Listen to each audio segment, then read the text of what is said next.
Welcome back, folks, to another episode with the Odoms.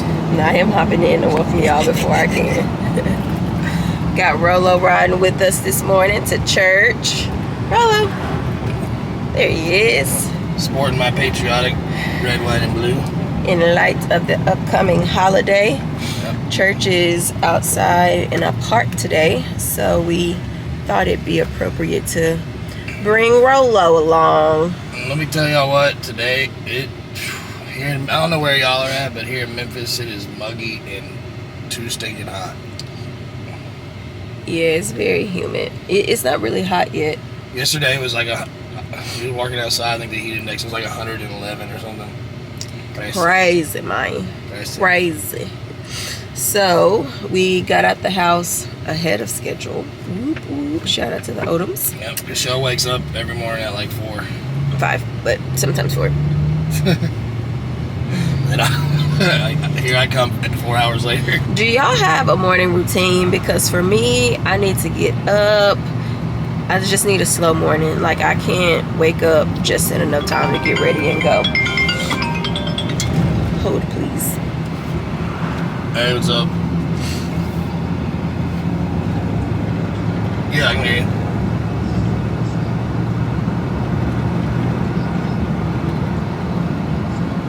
Yeah, y'all don't have to bring anything. Y'all don't need to bring anything. Yeah. So, today's vlog is going to be about... Got a cut in my nose. Not Aaron's cutting his nose, but rather... It's a little bit. About recent arguments we've been having. Same issue. Same issue. Yeah, Aaron's already getting overprotective.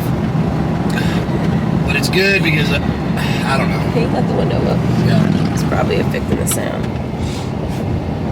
It's good in the matter of the fact that, like, I see that things are rising and, like, giving me opportunity to, like, kind of set the pace for, like, when we do have kids and just realize our lives are changing. And Shell has not lived a crazy life like me and had things, like, I've had just crazy stuff happen to me in my life, you know, that make me a little more protective over certain things and react in different ways than Shell would, or would even think to react. So, you want to tell them about what one of the arguments was? You want me to tell them?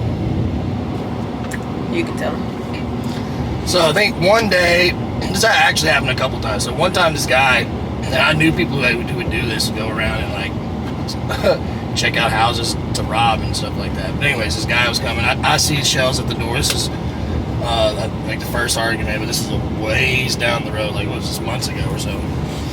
But anyways, Shell's talking to a guy, and he's like over here asking her, like, oh, do you guys have a security system? And do y'all have cameras? And Shell's like, oh, no, we just moved here. Like, we don't have cameras, and we don't have... And I was like, no. I was like, babe, let me handle this. I'm like, look, I don't appreciate the questions you're asking me. Like, yeah, we have our own security. We have cameras everywhere. Like, get off my property. Like, get out of here. And then another time, like, I used to sell stuff. So my buddy, he sells stuff too, so sometimes him and his brother will go up to a door together, but like never in my life. What up? All right, we're back. We had some difficulties with the driver, but no vehicles were harmed in the making of this vlog. And then we stopped through the McDonald's drive-thru. Okay, yeah, so gotta love Shell, you know, she always keeps me sharp when I'm not behaving my best. But anyways, back to the numbers thing. Sunday morning or Sunday afternoon after church, me and Shell are watching like TV or whatever, and I thought my Amazon package was coming in. I go up and there's 3 pretty stocky dudes just standing in our little hallway in our front door, and I'm already immediately threatened. Like, you know, 3 guys, it would be very easy for them just to kick your door down and run in on you and whatever. And either way, I hate solicitors. They rarely come where we live, but I hate them. I opened the door. I said, hey, we're not interested. Y'all need to leave. Shut the door, locked it back in their face. I'm walking back, already a little irritated, you know, saying some words I probably shouldn't be saying. And these people, these guys, these fools are still parked outside our front door and continue to like knock and ring the doorbell. And I'm just like, look, I said, y'all need to get off my front porch before I call the cops. Okay, yes sir, we're going. And for me, I just feel like that's a little, it shouldn't have to get to that point. I shouldn't have to say those things for you to get off my property. If you slam the door in your face, should have been enough. So, anyways, I told Shell if she's ever at home alone, she's with the baby, and a man comes up the door, it don't matter, you know. I said, look, let's do a little exercise. We have a glass door. We have a shade in front of it so people can't see in. But I was like, yeah, look, you don't even have to open the door. Just pull the shade back, and you can talk to them straight through the glass. Hey, how can I help you? What do you need? All right, cool, bye. Simple and easy and gets the job done. Okay, so my perspective. So the first incident with the guy coming with the camera situation, barely 20-something's white guy who's clearly selling cameras. So, like, that was the first situation where Aaron was like, I don't want you going to the door, essentially. Like, if somebody is coming to sell something, let me take care of it. And I don't remember how much of a conflict that one really was. Maybe a little bit, because I'm like, all I did was respond to him to eventually say, we're not interested, have a good day. You know, normal people stuff. But clearly, Aaron saw it differently. He saw it as, you're giving this person too much information about what's going on at our house. And so if they wanted to do something, they have the necessary information, because now they know that we don't have cameras. Two different perspectives. The second time, since that situation had happened and Aaron had said like, hey, I don't want you going to the door. When I saw the people at the door, because clearly they're here to sell something, I was like, hey, looks like some people are at the door to sell something. You can get that. You know, me trying to honor the previous request. So, me seeing them at the door, the only thing that I thought was they're here to try to sell something. That's it. Aaron seeing the 3 big black dudes. Yep. And so he just immediately went on the defense. That was not my first assumption. My first thought wasn't like, what could they attempt to do outside of selling me something? Aaron, for various different reasons, like he was just in a different mode. So he opens the door, hey, we're not interested, closes the door. He comes back, he's talking crazy, all this kind of stuff. And I just go on the defense of all that ain't necessary. Like, there's a way for you to be able to be firm and still protect, and you ain't gotta like talk crazy to people. But in the midst of all of that's happening, they're not leaving quick enough. So that just makes the situation like escalate more quickly, because in retrospect, Aaron is like, I got you yapping at me about something that I don't feel is significant enough, while I'm trying to be sure that like our household is good. So that was the first situation. The second situation was, I was at lunch with a friend later that week. That was on Sunday, so this was on Saturday. At lunch with a friend, Aaron is like blowing my phone up. So once I get out and I see that he's been blowing my phone up, I call him, and he's upset because like, I haven't been able to reach you. I didn't know where you were at. This is ridiculous. You should always have your phone on you. And I'm just like, you have my location.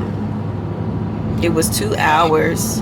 I didn't approach it this? in a good way, y'all, but I did get some guidance and clarity, and we talked it through, and you know, I think it is good. I'm like, look, like, because Shell's really good about answering her phone. But see, me, I have the worst memory ever. I know my flaws. I wish I could, you know, remember things better, but I just can't. Shell will tell me something 40 times, and I'll still forget. So my initial thing is, I'm going to go to the calendar. You know, maybe she's got on her calendar where she's at or who she's eating with or whatever. Because I can find her phone. I saw she was at a restaurant. But my whole point is like, hey, my husband's calling me, hey, my wife's calling me. That's a logical excuse at any time for any situation. Like, even if you're in a business meeting or with a friend or either way. But it just kind of opened my eyes, because I was like, you know what, man? Like, what if she was going into labor? Or what if something happened? Or like, I don't know, just thinking of the worst possible things. And I'm just like, from here on out, like, we just need to set some different parameters to make sure we can get a hold of one another, and make sure we do know where each other are at. Because me and Shell are pretty good with communication. I don't think there's a lack, like that, in that situation there was a lack of communication. But I mean, I think the way Shell's seeing it is like it was a one-time thing. And I'm kind of making it like, oh, we need to start planning just because of this one event. And she just sees it as like something minuscule. But definitely. So my position was kind of just like, all you had to do was just like think logically. Like, I can see her location. I see she's at a restaurant. Her phone is on. It's been a couple hours. Let me just give it a little time and see, like, maybe once she leaves this location, give her some time to coming back. Like, that's just logical to me. But instead, it like went to the extreme. And so in the conflict, it was really just like us trying to get to the point of, eventually we did get to the point of like, for me, it's about the going overboard. Like, that could have been a simple, this is what I was telling him last night as we were able to like talk about it more calmly. That could have been a simple like, hey, I'm sure you didn't mean to like be off the radar like that, because typically you aren't, but it really made me nervous and anxious. Or just noticing like, now that you're pregnant, that makes me more nervous and anxious. Do you mind just trying to go the extra mile to be more conscious of that? It wasn't that. Like, he started making demands and telling me what I need to respect and how it's gonna be, and I'm like, that ain't gonna get us very far. I'm being a little controlling. But I think that like with Aaron, where he was coming from was more so just like, why are you fighting me about trying to do right by you? Like trying to protect you. And I'm like, I don't have a problem with you trying to protect me. But for him, I just feel like it can be a lot of trauma responses. And I do think, we were talking about it last night, like I do think that like, I'm grateful for the ways that God has wired him. I can just feel like, okay, you just got to figure out how to hone that in a little bit. Because, and of course, like with each conflict, there are things that pile up, because what I kind of felt like in this situation is he's like completely throwing me under the bus for something minor, when we just had this long week where I've gone out of my way to make him feel accommodated and feel supported. There are plenty of ways that I'm aware of how I accommodate him, even though I don't feel like it. And so it just feels like, for me, it was just like, nothing is ever enough for you. Like, this whole week I've gone out of my way to make you feel supported and accommodated, and here you are like coming at me like this over something that's just a miscommunication. So it was built up from that. And then even with the first situation with like the guys at the door, one of our recurring issues can always just be like how I feel like he's approaching people, and him feeling like I don't take his side enough. And so it was kind of more of that recurring conflict too, because when we can be out somewhere and Aaron is like on the defense about something, I'm like, it's not that deep, babe. But he's like always on the defense, but it's because of ways that he's experienced people in the past. So we just have two very different reactions to certain things. So just wading through all of that to find that balance of like ways that I can honor him and how he processes things based on his past, but him also not being overbearing for me, because I don't need all that. And just realizing that like God gave us each other, so there's a way for me to lean into his protection, allowing him to be the leader, allowing him to establish these boundaries for the house, and then for him to lean into just like who I am as a person and honor me as that, and not really just force me to be something that I'm not, in different ways. That's what I think it has all kind of. I gotta learn to balance out God's love for people when I'm feeling threatened, and like just how to approach situations a little bit more mildly. Yeah, and through it all, we're both being sanctified. Like, I think Aaron is being sanctified in the area of really learning how to manage his anger, manage his emotions, learn how to be firm but not disrespectful unnecessarily. And then for me, learning how to honor him, even if I don't feel like he's having the right approach or he's going about it the right way, still honoring him and being unified in that as his wife, and like giving him the grace to grow. And even like he made a good point of just saying, like, with how I felt about how he approached the guys at the door, he's like, you could have just like brought that back up later instead of like, because I was in the moment, and that's kind of what happened, because I was already heated going at them, and then she's coming at me on this way, and like I'm in, you know what I'm saying, I'm in the middle of like a altercation, like, so that yeah, I was like, look, I don't need you yelling at me when I'm trying to handle this with other people. And it just yeah, good point. yeah. We gotta get gas.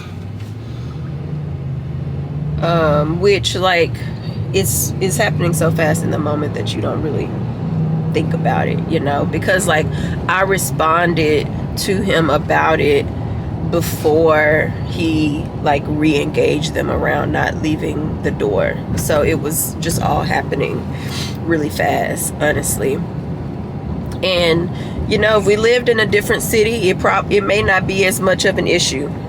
But the fact that we live in Memphis where so much goes on, I think definitely contributes to it as well. So there's just all of these outlier factors to that aid in it. They still be robbing banks on a regular basis out here. I didn't think people even did that robbing no more. people, not banks. Yeah. I ain't heard of no bank robbery. Noel was telling me the other day it was like 6. Bank robberies? Yeah. Oh, I ain't heard of that. Just saying, I mean, it's all types of crime out here. All types of crazy Definitely. stuff. I remember, well, one time there was a guy driving around, all around Memphis, just shooting people randomly. Mm-hmm. Yeah. And we definitely do not live in an area of town where we are going to be more prone to things like that. We're not in like the super sedity part of town, but we're also not in the rougher parts of town where those things are more prominent. Although things definitely happen in our area more often than we feel completely comfortable with, but for the most part it's a decent neighborhood, and a safe neighborhood. But we did go buy cameras, so that'll hopefully help for future situations as well. And then even just that balance of like, you actually don't have to go to the door, like we actually don't have to talk to them at all. And then around just like me being more available, one of the things that he mentioned was like having our, now in the red, having my Apple Watch on, so that I can eventually, so that even if I'm not having my phone on me, that I can at least be notified. I thought I used my noodle for that one, y'all. Well, actually, they I think that was changed the location a little bit, so I'm gonna send it to Corinne. Actually, I think that was the Lord that gave me that insight, but